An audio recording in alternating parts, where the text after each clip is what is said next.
I think in terms of the locations you'll be visiting, we have two major cities in Boston and New York, and both of them are as big, both in terms of building size, density, and overall city size as previous cities in the game.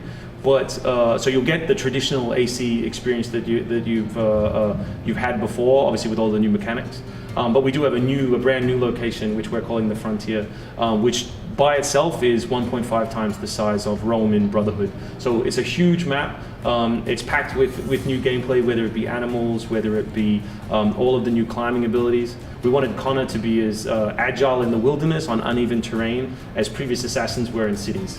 So this for us was a whole new playground. You know, lots of games have done forests, but the trees are just kind of obstacles that you walk around.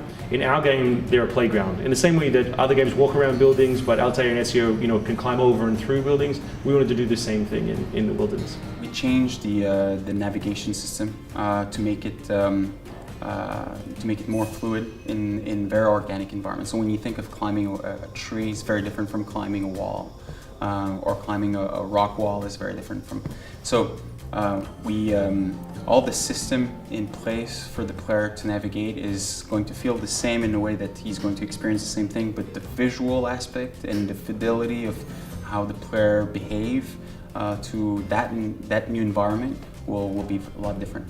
Our goal with the game was to reinvent as much as possible and make it as fresh as possible, but the core of it is still climbing, assassinating, fighting, and playing through history, and this is very true even in the wilderness.